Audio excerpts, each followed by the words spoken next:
ሰላም ያገሬ ልጆች እንደምናችሁ ደህና ናችሁ ወይ? ዛሬ የቁንዶ በርበሬ ዱቄት ላዘጋጅ ነው። ይሄ የምታዩት ሁለት አይነት ቁንዶ በርበሬ ነው። በነገራችን ላይ ቁንዶ በርበሬ ሁለት አይነት ነው። ይሄኛው ጥቁር ቁንዶ በርበሬ ነው። ይሄንን ይመስላል። ጥቁር ቁንዶ በርበሬ ነው። ይሄኛው ደግሞ ነጭ ቁንዶ በርበሬ ነው። ሁለቱም ቁንዶ በርበሬ ናቸው። ይሄኛው የማሽላ ፍሬ ይመስላል ወይም የድንብላል ፍሬ ይመስላል፣ ግን ቁንዶ በርበሬ ነው። ሁለቱንም ስቶር ውስጥ አሉ ይሸጣሉ። እና ዛሬ የማዘጋጀው ዱቄቱን ነው። ዱቄቱን በቤት ውስጥ አድርገን አዘጋጅተን ቁንዶ በርበሬ ስንፈልግ እንዴት እንደምንጠቀምበት ላዘጋጅ ነው። የሚገዛውን ዱቄት ከመጠቀም ራሳችን ቤት ውስጥ አዘጋጅተን ብንጠቀም የተሻለ ይሆናል። አሰራሩን ተከታተሉ።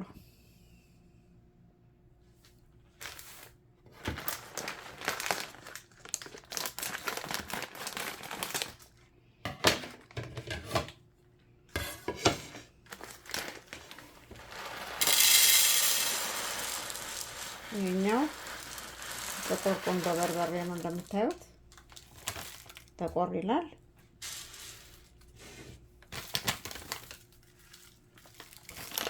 ቁንዶ በርበሬ ነው የሚዘጋጅበት ሀገራችን። በርበሬ ስናዘጋጅ እንጠቀምበታለን፣ ግን ለብዙ ነገር ነው የሚጠቅመን። ቁንዶ በርበሬ ሩዝ ውስጥ ይገባል፣ ለሶስ እንጠቀምበታለን። ይሄ ጥቁሩ ነው። ይሄ ደግሞ ነጩ ነው።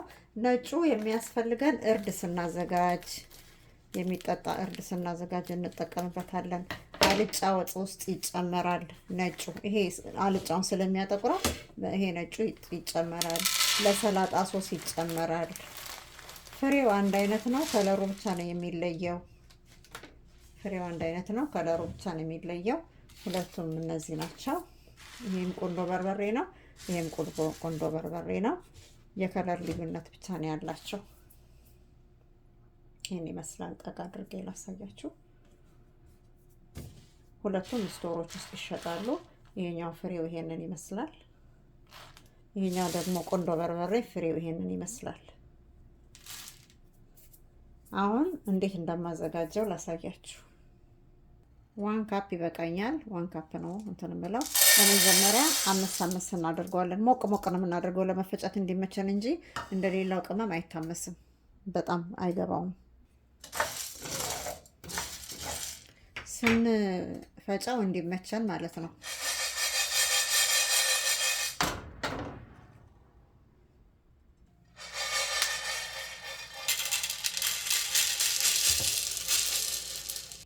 ሽታውን ልነግራችሁ አልችልም፣ እንዴት መዓዛው እንደወጣ በጣም ይሄ በርበሬን ስናዘጋጅ እንደዚህ ታምሶ ነው ውስጡ የሚገባው። በርበሬ ገዝታችሁ ቅመም ከሌለው እንደዚህ ፈጭታችሁ ጨምሩበት፣ ቆንጆ ነው የሚሆነው።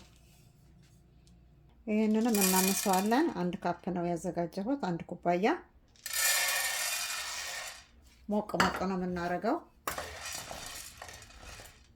ይበቃዋል።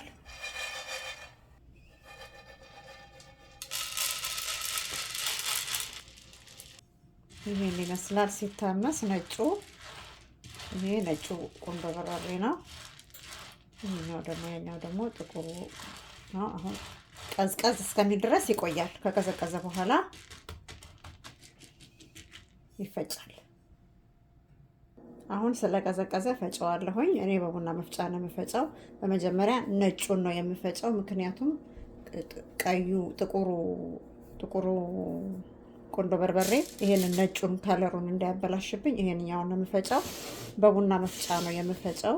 በዚህ ቡና መፍጫ ነው የምፈጨው። እኔ በማንኛውም መፍጫ መጠቀም እንችላለን።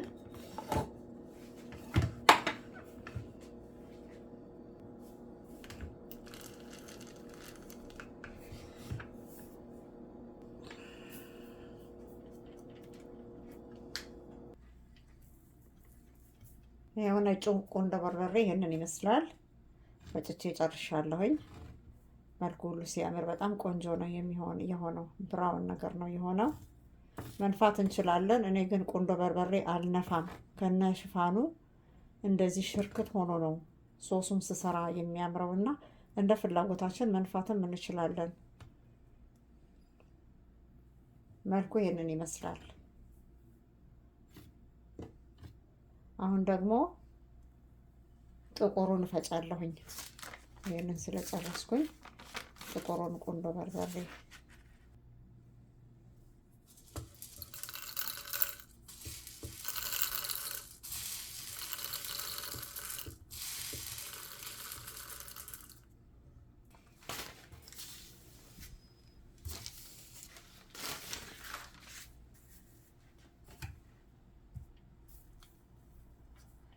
ይሄ ደግሞ ጥቁሩ ነው።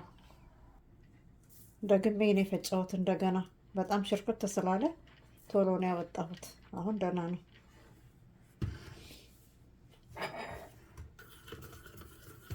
ጥቁሩ ትንሽ ጠንከር ይላል ከዛኛው።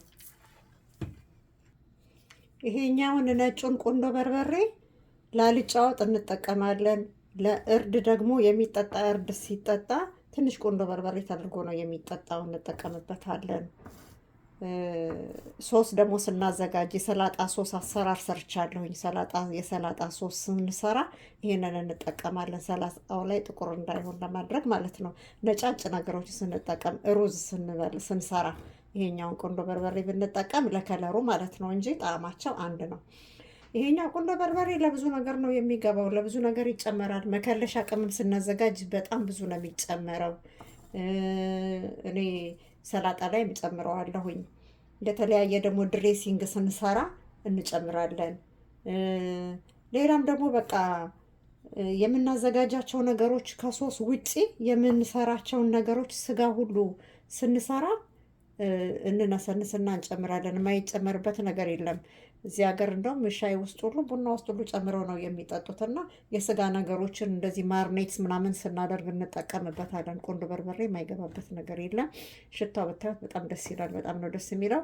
እኔ እንደዚህ ሽርክቱን አዘጋጅቻለሁኝ ሳይነፋ ማለት ነው። ምክንያቱም እንደዚህ ነው ቁንዶ በርበሬ መጠቀም የምፈልገው። ከተነፋ ከላዩ ላይ ያለው ቃናውን የያዘው የሽፋኑ በሙሉ ገለባው ላይ ስለሆነ ያለው ቃናው እንዳይጠፋ በማድረግ እንደዚሁ ነው የምንጠቀምበት። ስንነሰንሰው የሚሟሟ ነገር ስለሆነ ማለት ነው። እንደዚህ አዘጋጅቼ ተጠቅሜያለሁኝ። እኔ የተጠቀምኩበትን እናንተ እንድትጠቀሙ ነው። ስለተከታተላችሁኝ አመሰግናለሁኝ።